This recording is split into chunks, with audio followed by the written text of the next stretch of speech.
tous et bienvenue dans cette nouvelle édition d'Info Soirée. Voici le sommaire.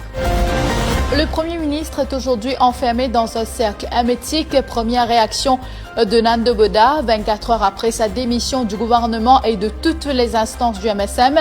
Il faut souvent passer par ses conseillers. Un pouvoir cadenassé, dit-il. Le dysfonctionnement du gouvernement nécessite une telle décision, affirme Nando Boda. Un deuxième triathlète meurt pendant une compétition en moins d'un mois. Il s'agit de Hugues Rivette, percuté par un autobus ce matin au Maune. Il n'a pas survécu. Son frère, le prêtre Laurent Rivette, témoigne dans ce journal. Parti en randonnée avec des amis, une touriste chute à Eau-Bleue, grièvement blessée. La quadragénaire a été transportée à l'hôpital.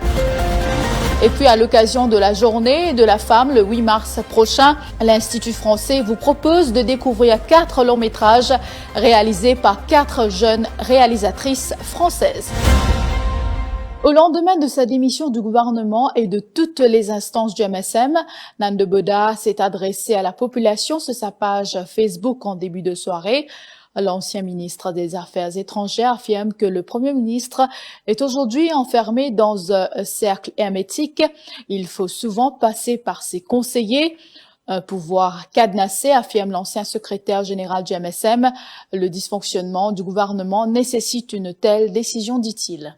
En ce qui concerne le MSM, je veux dire qu'avec le Premier ministre, nous avons essayé plusieurs fois, dans plusieurs instances, plusieurs sujets, dire que le pays pas marche comme a besoin marcher.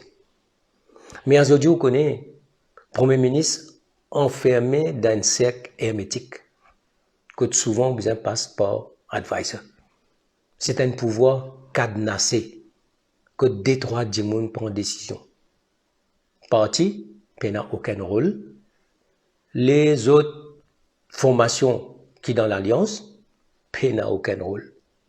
Et ce matin, l'élu de la circonscription numéro 16, Bakwa Floréal, affirme qu'il a rencontré ses mandants.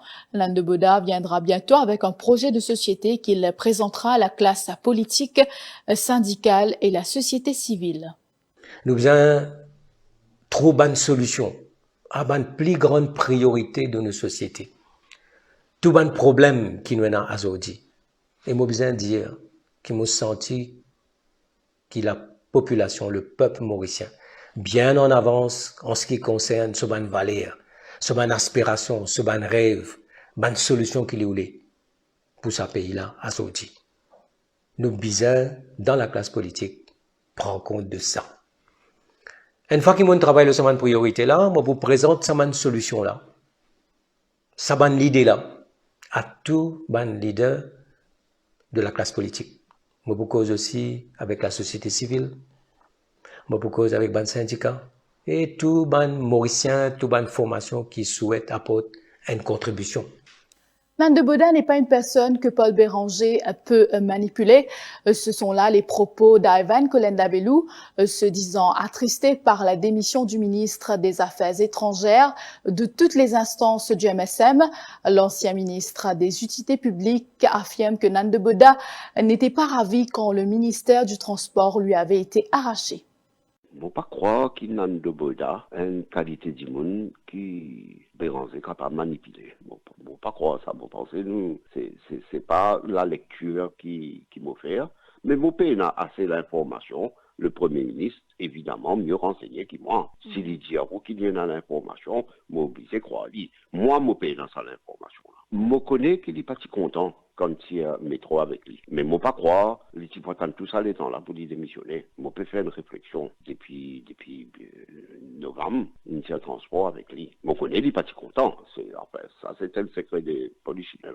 Tantôt choqué, tantôt indifférent, les sentiments sont mitigés dans la circonscription numéro 16 après la démission du ministre Nando Boda.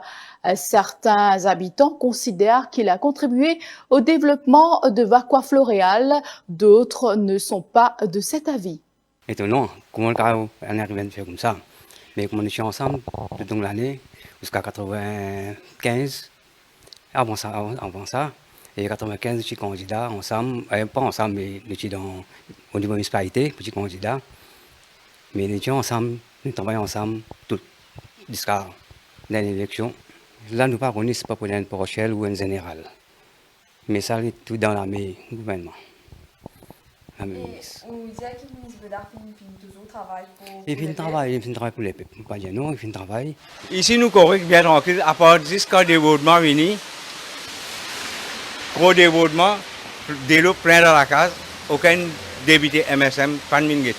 Le ministre Bedard va faire non pour l'envoi ici. Il va faire non. Enfin, vous êtes dans 3 députés, c'est maintenant un épisode, pas de personne. Nous finissons préparer nous à n'importe quel événement parce que il y a un fait qui marque moi, même mon camarade Nando. Nando est tellement intelligent, il est humble, il est honnête et sincère dans son action. Il préfère aller pour ne pas gâter sa réputation. Pour le moment, nous n'avons aucun parti, nous ne pouvons pas dire aucun parti. Bon, nous avons une session de travail qui nous finit programmée entre nous, mes camarades sincères qui sont ensemble avec nous. Et nous sommes choqués, oui, que le ministre de notre circonscription ait démissionné. Mais nous, tous les temps qu'on est ici, et pendant 25 ans, il pose candidat de numéro 16. Et il y a une journée de principe, une journée de manière. Donc, choqué, oui, mais à la fois, sinon. Je vous retrouve après la pause.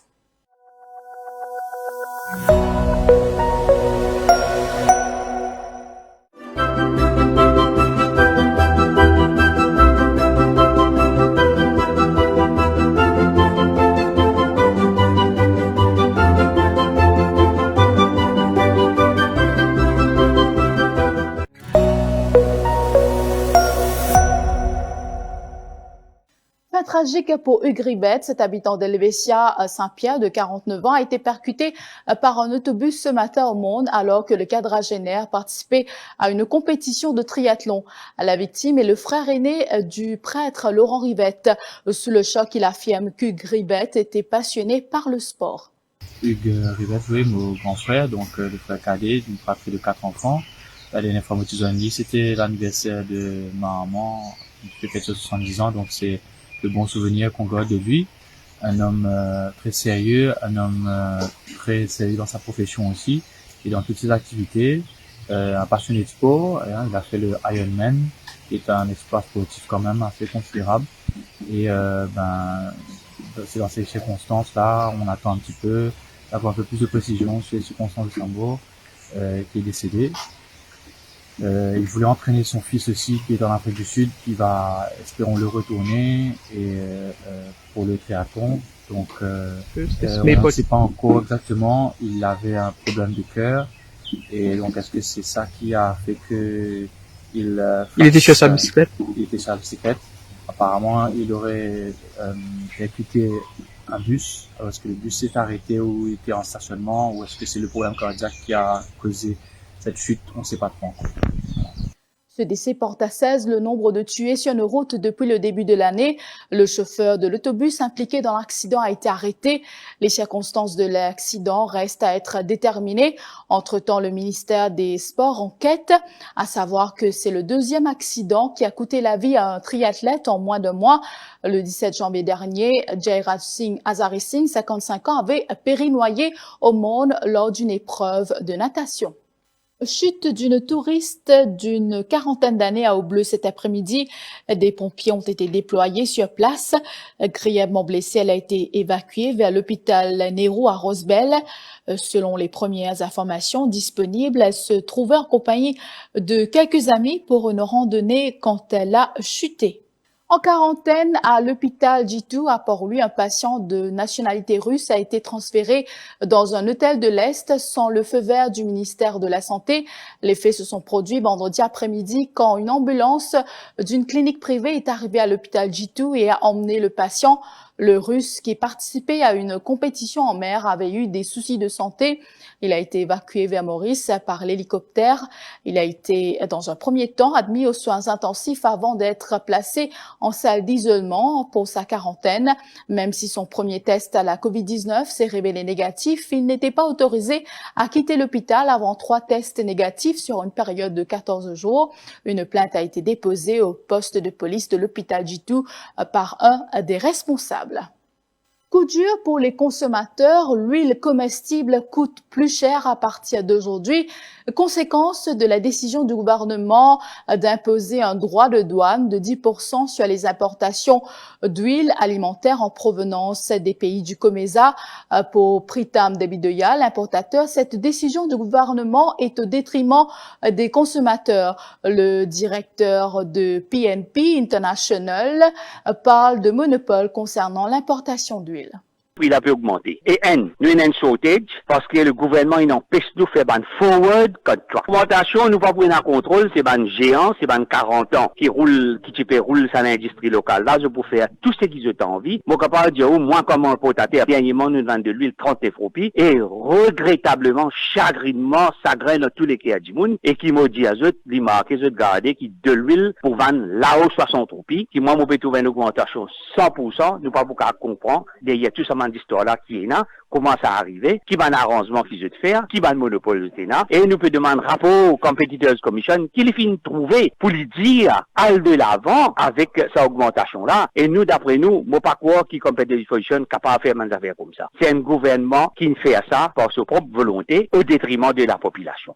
L'abattage des filaos sur la plage de Bellemare provoque la grogne. Des images en circulation montrent les troncs et les branches coupées laissées sur la plage. Des internautes qui ont filmé la scène parlent d'un crime contre l'humanité.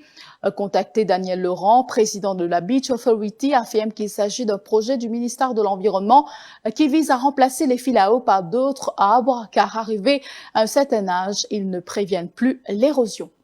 Et puis pour terminer, à l'occasion de la Journée de la femme, le 8 mars prochain, l'Institut français vous offre 4 longs métrages à découvrir à la maison pendant un mois, soit du 8 février au 8 mars, des drames et des comédies de qualité réalisées par 4 jeunes réalisatrices françaises.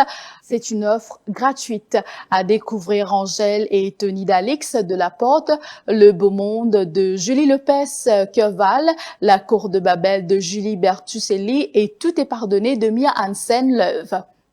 Voilà, c'est la fin de cette édition d'Info Soirée. Merci à tous de l'avoir suivi et bonne soirée.